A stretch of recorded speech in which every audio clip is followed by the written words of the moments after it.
자, 오늘은 이 소년 보호기관 중에서 소년원에 대해서 정리하도록 하자고요. 여러분들이 이제 소년원하고 소년교도소는 본질적으로 다른 기관이다 하는 것은 이미 익숙하게 인지를 하고 있죠. 자, 그리고 이제 한 걸음 더 나아가서 이 소년원과 소년분류심사원은 보호기관에 속하는 것이지 교정기관에 속하는 것이 아니다 하는 것도 구분할 수 있죠. 그래서 이제 이 수용시설도 교정시설하고 이렇게 보호시설로 구분이 된다. 그래서 소년원과 소년분류심사원 그리고 치료감호소 이러한 것들은 교정시설이 아니라 보호시설 중에 하나이다 하는 것을 정리를 했었죠. 자, 그러면은 먼저 이 소년원에 대해서 그 정리를 해야 되는데, 이 소년원을 그 규율하고 있는 법이 이 보호소년 등의 처우에 관한 법률이죠. 그래서 거기에서 키포인트는 보호소년만이 아니라 거의 등자가 붙어 있다 하는 거죠. 자, 그래서 이 보호소년 등의 처우에 관한 법률, 자, 보호소년 등의 처우에 관한 법률도 앞으로 줄여가지고 보호소년법 이렇게 부르도록 할게요. 그래서 보호소년법에서 규율 대상으로 삼고 있는 소년은 세 종류이다 하는 것이 보호소년법 제1조의 2에서 규정을 하고 있죠. 자, 그래서 제1조의 2를 보게 되면은 이 보호소년법의 그 규율 대상이 되는 소년은 세 가지인데, 그 세 가지가 이제 어떻게 구분이 돼야 되죠? 첫째가 이제 보호소년이죠. 보호소년 등의 처우하는 법률에서 그 보호소년. 그 다음에 이제 그 등자에 들어있는 것이 바로 이 위탁소년하고 유치소년이죠. 자, 그래서 소년원에 수용되어 있는 사람을 보호소년이라고 하는 것이고, 그 다음에 소년분류심사원에 위탁되어서 수용되어 있는 사람이 바로 위탁소년이다. 그리고 이제 보호관찰 등에 관한 법률에 의해서 이 소년 분류심사원에 위탁 수용되어 있는 사람이 뭐예요? 당연히 유치소년이죠. 자, 그래서 우리가 소년법에서 이 비행소년을 세 가지로 구분했었어요. 그래서 첫째 범죄소년, 촉법소년, 우범소년 이렇게 구분했었죠. 그러니까 소년법에서 주로 규율 대상이 되고 있는 것은 이렇게 범죄소년, 촉법소년, 우범소년이고, 보호소년법에서 규율 대상으로 삼고 있는 소년은 바로 범죄소년, 촉법소년, 우범소년이 아니라 뭐예요? 바로 이 보호소년, 그 다음에 위탁소년, 유치소년이다 하는 거예요. 그리고 이제 이 보호소년법 이것을 이제 제대로 여러분들이 이해를 하려면은 그러니까 그 조문에 보호소년 등으로 주체를 규정하고 있는지, 아니면 그냥 보호소년으로 이렇게 단정해서 규정하고 있는지 이걸 구분해야 돼요. 그러니까 보호소년 등이 이렇게 주어가 되어 있으면은 그 조문은 어때요? 바로 이 유치소년이건 위탁소년이건 그 다음에 보호소년이건 모두 적용되는 거 조문이다 하는 것을 이해할 수 있어요. 반면에 이제 보호소년은 어찌어찌한다 이렇게 해서 등자가 붙어있지 않는 그 조문은 보호소년에게만 적용되는 것이지 위탁소년이나 유치소년은 적용되지 않는다 하는 거예요. 그 다음에 이제 또 조문에 위탁소년은 어찌어찌한다 하게 되면은 거기에는 보호소년은 적용되지 않는 규정이다 하는 것을 먼저 이해해 두도록 하세요. 그 다음에 또 한 가지 주의할 사항은 뭐냐면은 주체에 있어서 원장은 이렇게 규율되어 있는 그 조문은 거기에 이제 원장은 두 종류가 있죠. 그렇잖아? 소년 원장이 있고 다른 하나는 소년 분류심사 원장이 있어요. 그렇기 때문에 원장은 이렇게 되어 있다면 그 조문은 소년 원장에게만 적용되는 조문이 아니라 소년 분류심사 원장에 대해서도 규율하고 있는 조문이다 하는 것을 먼저 인식을 해야 돼요.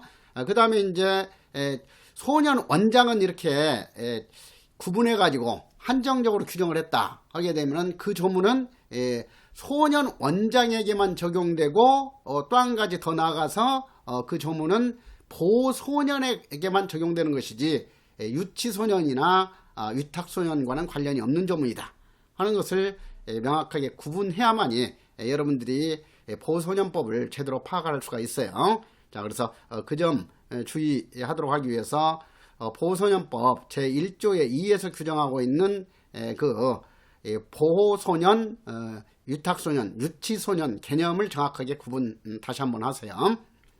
자, 그 다음에 이제 교재에 있어서 이 소년원의 그 기능 이렇게 되어 있는데, 이 소년원은 형 집행 시설인 소년교도소와는 달리 이 소년원 이것은 이제 당연히 소년원과 달리 국진사상과 보호주의에 의해서 교육 훈련 하는 그 시설이지 형 집행 시설이 아니다.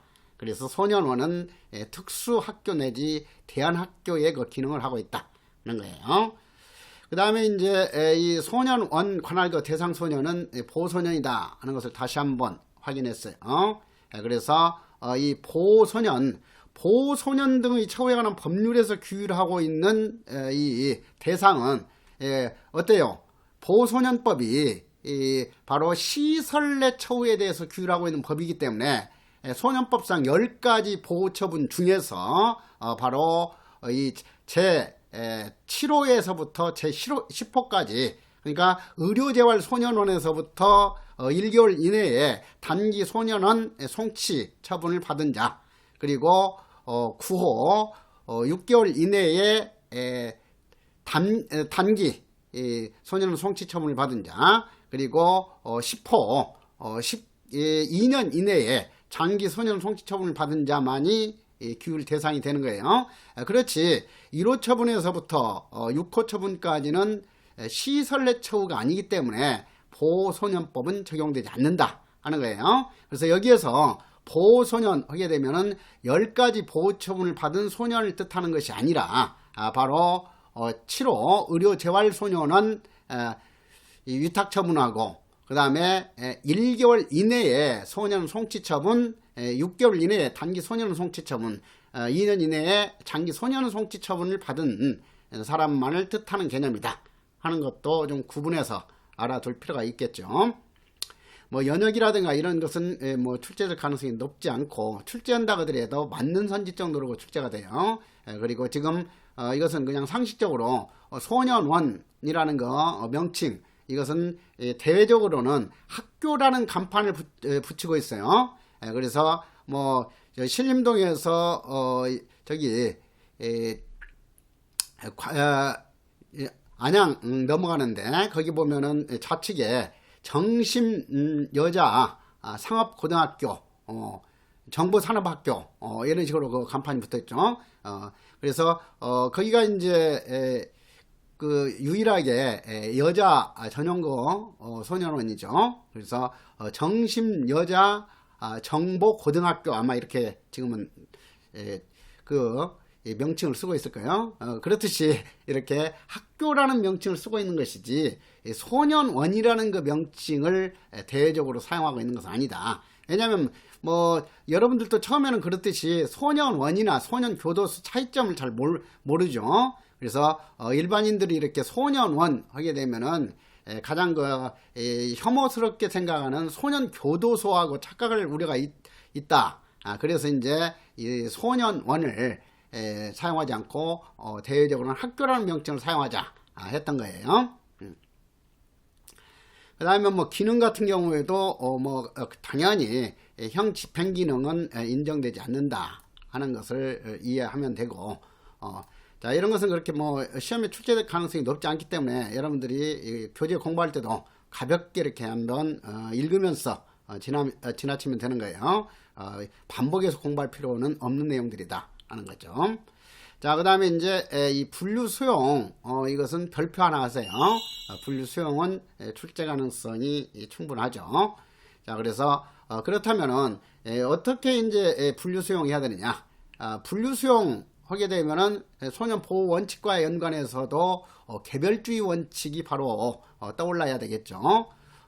자, 그래서 분류 수용 하게 되면은 이 보호 소년 이제 개념 확실히 구분됐죠. 보호 소년 하게 되면은 바로 이 소년법에 의해서 제 7호 의료재활 소년원 위탁처분과 그 다음 제 10호까지 해가지고 4가지 보호처분을 받은 소년을 뜻한다 했고, 위탁소년은 뭐였어요? 위탁소년은 보호소년법 제1조의 2 이것을 그냥 뭐 계속 반복할 필요 없이 그 개념을 확실히 이해해야 돼. 위탁소년 하면은 위탁소년 이것은 이 소년부에서 소년 분류심사원에 위탁한 소년만을 뜻하는 말이다 하는 거예요. 그러니까 이 위탁소년은 아직 보호처분을 받기 이전 상태에서 이제 이 분류 심사를 위해서 소년 분류심사원에 위탁 수용되어 있는 소년이다 하는 거예요. 자, 그렇다면 소년 분류심사원의 위탁 이것은 보호처분이 아니라 뭐야? 그렇지, 임시조치 중에 하나였죠. 그리고 위탁소년 소년 분류심사원에 수용할 수 있는 최장기간이 얼마예요? 2개월 이내죠. 그래서 임시조치 그 2가지는 기본적으로 3개월 이내이고 1차에 안에서 연장 가능하니까 최장 6개월까지 임시조치 할 수 있어요. 그러나 제3호 임시조치인 소년 분류심사원의 위탁 이것은 기본적으로는 1개월 이내이고 한 번에 안에서 1개월 이내로 연장할 수 있도록 하고 있죠. 그래서 위탁소년은 최장기간 수용된다 하더라도 2개월까지밖에 수용할 수 없는 거예요. 그 다음에 이제 그 유치소년 같은 경우는 보호관찰 등에 관한 법률에 의해서 이제 이 가석방이나 그리고 이 선고유예나 집행유예 취소 실효 신청이 제기되어 있거나 그리고 소년원에서 이제 나오게 될 거예요. 소년원에서 이제 임시적으로 내보내는 것이 바로 임시퇴원이죠. 임시퇴원 받은 자 등을 이제 그 임시퇴원 이런 것을 그 취소시키기 위해서 거기에 수용할 필요가 있으면은 이렇게 소년 분류심사원에 유치시킬 수 있다 하는 거예요. 그래서 이 유치소년은 현실적으로는 거의 없어요. 그래서 여러분들이 앞으로 이제 근무해 보시면 알겠지만은 주로 이제 이 보호소년들이 이 소년원에 그 수용돼 있고, 그 다음에 소년 분류심사원에는 위탁소년만 대부분 수용되어 있는 것이지, 유치소년은 10년가다 한두 명 있을까 말까 하는 그런 거 대상이에요. 그래서 그러한 것을 좀 한번 인식할 필요가 있다 하는 거. 그래서 아무튼 이런 거 조문 같은 경우도 앞으로 조문 보시면 보호소년 등을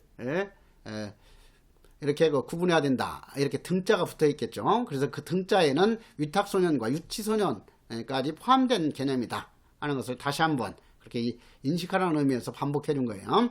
그래서 보호소년 등을 남성과 여성으로 분류하고, 그리고 보호소년을 정신적 신체적인 상황 등을 개별적인 특성을 고려해서 생활실을 구분하는 등 적합한 처우를 해야 된다. 그러니까 이제 일반 그 가정에서 안방과 같은 그런 거 공간이 생활실이에요. 거기에서 이제 잠자고 일반적으로 거기에서 보내는 그런 거 장소, 이것이 생활실이죠. 이 교정시설로 하게 되면 이제 교정시설은 거실이라고 하는데, 자, 그래서 여기에서 이제 그 앞으로 다음 단계에서 내가 강조하겠지만은 이 소년원이나 소년분류심사원은 지금 법에서 150명 이내의 규모가 되도록 규정을 하고 있어요. 그래서 그 150명 이내에 이것도 이제 OX 핵심 정리에도 정리되어 있어요. 그래서 150명 이내로 소규모로 운영하도록 하고 있지, 이렇게 대규모 시설로 하게 되면은 제대로 교육할 수가 없게 되는 거예요. 자, 그래서 150명 이내로 하면서, 그 다음에 이제 그 생활실에 그서는 이제 한 방에 한 명씩 수용하는 것이 원칙이 아니에요. 교도소에서는, 교도소나 구치소에서는 한 방에 한 명씩 수용하는 독거 수용이 원칙이에요. 그러나 이 생활실의 경우에는 혼고 수용을 원칙으로 하고 있다 하는 거예요. 그래서 이제 이 교정학 시험하고 그 다음에 교정학에 포함된 형사정책 시험이 이렇게 같이 치러지기 때문에 이 교정학의 형사정책 출제하는 그 교수들이 이 보호직 형사정책도 동시에 출제위원으로 지금 지정된 경우가 많아요. 그래서 이제 이 교정시설의 거실 수용 방식인 독거 수용 원칙하고 혼동시키는 문제가 출제될 수가 있죠. 그러니까 이 소년원이나 소년분류심사원의 생활실 수용 원칙은 뭐다?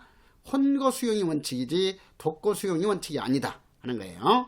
그래서 생활실 혼거 수용하면서도 한 방에 뭐 10명, 뭐 20명 이렇게 수용한다면은 제대로 이제 이 교육 같은 걸 할 수가 없잖아요.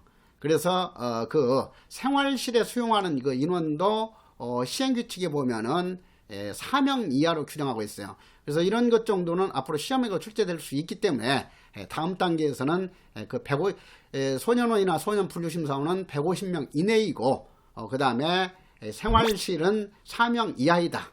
이렇게 정리를 해줄 거예요. 자, 그래서 애습 삼아서 먼저 그 점을 좀 한번 들어두도록 하세요. 그 다음에 이제 소년원의 그 분류도 출제 가능성이 높은 내용이에요. 그래서 이제 초, 중, 등 교육 수련원, 그래서 초등학교나 중학교, 고등학교 과정을 교육하는 소년원이죠. 초, 중, 등. 중등에는 중학교만이 아니라 중학교와 고등학교가 포함된 말이에요. 그래서 초, 중, 등 교육 소년원. 그 다음에 직업 능력 개발 소년원, 의료 재활 소년원으로 이렇게 구분하고 있다 하는 거. 그래서 이제 지금 시행령에 보면은 인성 교육 소년원까지 규정을 하고 있어요. 그래서 이 네 가지 소년원을 구분하는 것을 알고 있느냐, 이걸 묻는 문제는 출제 가능성이 높아요. 그래서 현행법상 소년원은 네 종류로 구분하고 있다 하는 것을 기억을 하도록 하세요. 초, 중등 교육 소년원은 직업능력 개발 소년원, 의료 재활 소년원, 인성교육 소년원이다 하는 거. 그 다음에 소년 보호의 처우의 기본 원칙 하게 되면은 이 소년 원장은 보호 소년을 처우할 때 인권 보호를 우선적으로 고려를 해야 된다 하는 거. 이런 것들도 이제 가볍게 좀 봐두는데 이 부분 가지고는 이제 선지로 출제할 만하죠. 어떤 소년 원장은 보호 소년을 처우할 때 인권 보호를 우선시 해야지 교화 개선, 교육을 우선적으로 고려해야 된다. 이렇게 바꾸는 문제가 만들어질 수는 있어요. 그 다음에 이제 그 2항에 있어서도 여기 이 점차 향상된 처우를 해야 된다 하는 것도 그 대상이 어떤 사람이겠는가, 이것을 논리적으로 한번 이해해 보세요. 위탁소년과 유치소년이 여기에 포함되겠어요, 안 되겠어요? 안 되지, 그것은. 그렇죠. 왜? 위탁소년, 유치소년 같은 경우는 그야말로 며칠 정도 이제 거기 소년분류심사원에 머물다가 갈 아이들이야. 그 다음에 또 위탁소년은 어떤 사람들이야? 위탁소년도 지금 분류심사 해달라고 위탁해가지고 기껏 해봤자 최장기 2개월 이내에 수용되어 있는 거죠. 그런데 무슨 거기에서 이제 교화 개선이 향상이 됐다고 해서 이렇게 단계적으로 처우한다든가 이렇게 할 수가 없죠. 그 다음에 아직 위탁소년 같은 건 미결 단계인데 어떤 이 결정적으로 보호 처분에 의해서 강제 조치하는 것도 맞지가 않는 거예요. 그래서 당연히 점차 향상된 처우, 즉 단계적 처우의 대상이 되는 것은 보호소년으로만 한정되는 것이지 위탁소년, 유치소년은 해당될 수가 없다 하는 거예요. 그래서 이런 것들도 이제 법조문 볼 때 항상 거기에서 보호소년 등이 아니라 보호소년으로 이렇게 한정되어 있구나 하는 것이 구분돼야 돼요.